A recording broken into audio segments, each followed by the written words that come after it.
Il est 17h à Paris, 16h en temps universel. Merci d'écouter RFI. Le journal en français facile. Mayol de Charon. Nous sommes le mardi 20 février. Bonjour et bienvenue à toutes et à tous dans votre journal en français facile. À la une de l'actualité en Russie, la mère d'Alexeï Navalny appelle Vladimir Poutine à lui remettre le corps de son fils. Elle a enregistré une vidéo depuis la prison de l'Arctique où l'opposant russe est mort vendredi. Pour l'instant, le Kremlin n'a pas réagi. Une semaine après la mort de 2 ressortissants chinois lors d'un incident en mer, la tension ne redescend pas dans le détroit de Taïwan. Des gardes-côtes chinois sont montés à bord d'un navire de croisière taïwanais pour l'inspecter. Et puis, elle est l'un des monuments les plus visités en France. À Paris, la Tour Eiffel est fermée depuis hier en raison d'une grève. Pierre Olivier nous dira ce que demandent les employés.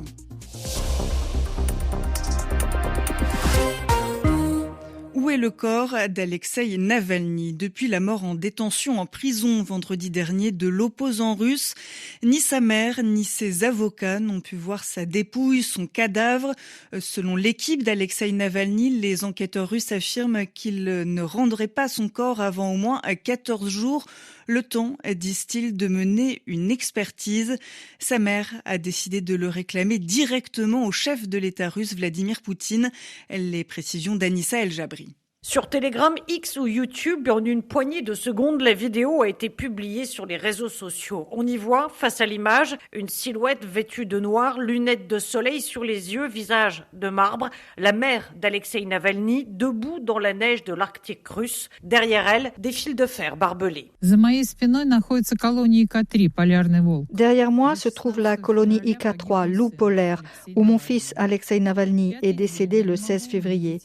Cela fait 5 jours et je ne peux pas le voir. Ils ne me donneront pas son corps et ils ne me diront même pas où il est. J'en appelle à vous, Vladimir Poutine. La solution à ce problème ne dépend que de vous. Laissez-moi enfin voir mon fils. Je demande à ce que le corps d'Alexeï soit rendu sans délai afin que je puisse l'enterrer de façon humaine. Une plainte, apprend-on, de l'équipe Navalny a aussi été déposée devant le tribunal local pour inaction du comité d'enquête. À ce jour, près de 70 000 personnes ont déjà écrit à ce comité pour demander que le corps soit remis à la famille. Anissa El-Jabri, Moscou, RFI. Et pour l'instant, le Kremlin n'a pas réagi, mais il a nié les accusations de la veuve d'Alexeï Navalny. Yulia Navalnya affirme que Vladimir Poutine a fait tuer son mari. Hier, elle a promis de reprendre son combat. À quelques jours des 2 ans du début de l'invasion russe, les Ukrainiens restent sous la menace des bombardements. 5 personnes d'une même famille ont été tuées ce matin par une frappe sur un immeuble résidentiel situé dans la région de Soumy, dans le nord du pays. Durant la nuit, la Russie avait lancé 23 drones. Ils ont tous été détruits selon l'armée ukrainienne, mais une installation industrielle a pris feu dans le district de Kremenchuk, dans le centre du pays.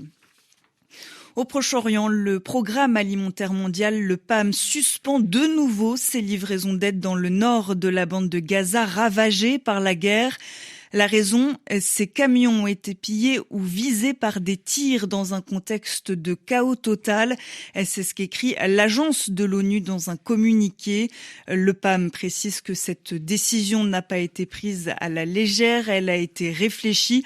Au total, plus de 2 millions de personnes sont menacées de famine dans l'enclave palestinienne selon l'ONU. Dans l'actualité également, ce nouvel incident au large de Taïwan, les gardes-côtes chinois ont arraisonné, c'est-à-dire qu'ils ont contrôlé et inspecté un ferry touristique taïwanais. Il transportait 23 passagers pour une excursion, une balade autour de l'île de Kinmen. Bonjour Yelena Tomic. Bonjour Mayol. La tension ne retombe pas donc dans le détroit de Taïwan, bien au contraire.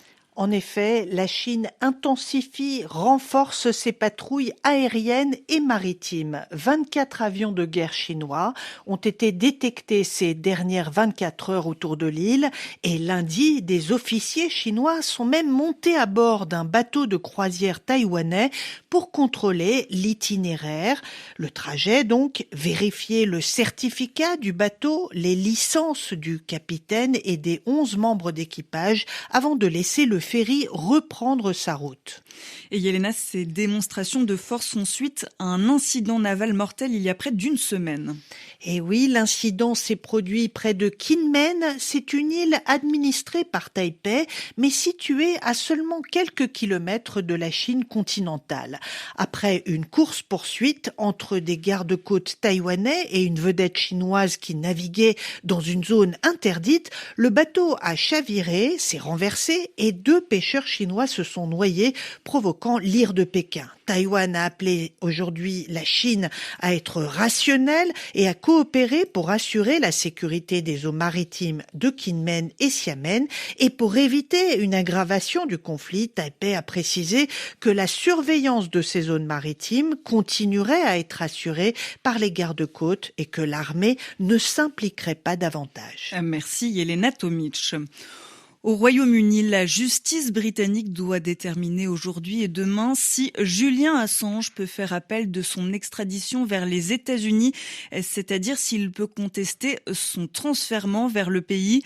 Le fondateur de Wikileaks y est accusé d'espionnage pour avoir publié des documents confidentiels issus de fuites. Il risque 175 ans de prison. L'audience s'est ouverte ce matin devant la Haute Cour de Londres en l'absence de l'Australien âgé de 52 ans. Il ne se sent pas bien selon son avocat. À 4 jours du début du Salon de l'agriculture à Paris, les 2 principaux syndicats agricoles, la FNSEA et les jeunes agriculteurs, sont reçus cet après-midi à l'Élysée.